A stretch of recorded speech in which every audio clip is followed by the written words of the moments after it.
ஸ்ட்ரெஸ்ஸை over come பண்ணிட்டு gamma இருக்கிறது எப்படி அப்படிங்கறத இன்னைக்கு வீடியோல பார்ப்போம்.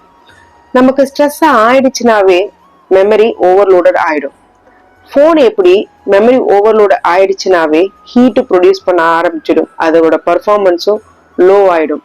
அதே மாதிரிதான் நம்மளோட மெமரி ஓவர்லோடட் ஆயிடுச்சுனாவே ஹீட் ப்ரொடியூஸ் ஆகும். அந்த டைம்ல நீங்க எடுக்கிற எந்த டெசிஷனுமே ப்ராப்பரா இருக்காது. ஸோ நீங்க ஸ்ட்ரெஸ் ஆயிட்டீங்க அப்படின்னாவே எந்த டெசிஷனுமே அந்த மூமெண்ட்ல எடுக்காதீங்க. இதுக்கு ஒரு சிம்பிளா 3 ஸ்டெப்ஸை ஃபாலோ பண்ணுங்க. ஃபர்ஸ்ட், நீங்க ஸ்ட்ரெஸ் ஆயிட்டீங்க, உங்க எமோஷன் எல்லாமே ஸ்ட்ரெஸ்ஸா இருக்கு அப்படின்னு நீங்க நினைச்சிட்டீங்கன்னாவே அந்த மொமெண்ட்ல ஒரு டீப் பிரெத் எடுங்க. ஒரு 5 மினிட்ஸ் அமைதியா ஒரு இடத்துல உட்கார்ந்துருங்க.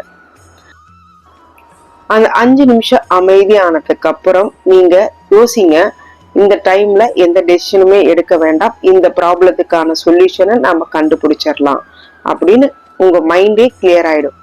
செகண்ட் ஸ்டெப் என்ன அப்படின்னு பாத்தீங்கன்னா, உங்களுடைய ஸ்ட்ரெஸ் அதிகமாகும் போது உங்க பாடி டைட்டன் ஆகும். அதாவது நம்ம இறுக்கமா ஒரு ட்ரெஸ் போட்டுட்டோம் அப்படின்னா நம்ம பாடி எவ்வளவு இறுக்கமா இருக்கும், அந்த மாதிரி நம்ம ஸ்ட்ரெஸ் ஆயிட்டோம்னாவே நம்ம பாடி டைட்டன் ஆயிடும். அந்த டைம்ல ஸ்ட்ரெச் அவுட், சில ஸ்ட்ரெச் அவுட் எக்ஸசைசஸ் நீங்க ஃபாலோ பண்ணீங்கன்னா உங்க பாடியும் ரிலாக்ஸா இருக்கும், மைண்டும் ரிலாக்ஸா இருக்கும். தேர்ட் ஸ்டெப் என்ன ஃபாலோ பண்ணணும்னா, உங்களுக்கு அந்த ஸ்ட்ரெஸ் ஆகும்போது என்னென்ன மாதிரியான ஃபீலிங்ஸ் எல்லாம் வருது அப்படிங்கறத ஒரு நோட் புக்ல லிஸ்டா எழுதுங்க.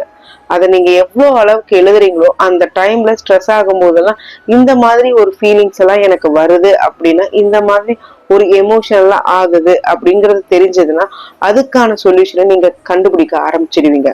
அப்ப மைண்டும் கிளியர் ஆயிடும், பிசிக்கலாவும் கிளியர் ஆயிடுவீங்க, ப்ராப்ளத்துக்கான சொல்யூஷனையும் கண்டுபிடிச்சிருவீங்க. அப்போ அந்த இடத்துல ஸ்ட்ரெஸ்ஸும் வராது. இது நீங்க எழுதி பிராக்டிஸ் பண்ணும்போது இதுக்கான சொல்யூஷன் கிடைக்கும்னு நான் சொல்லிட்டேன்.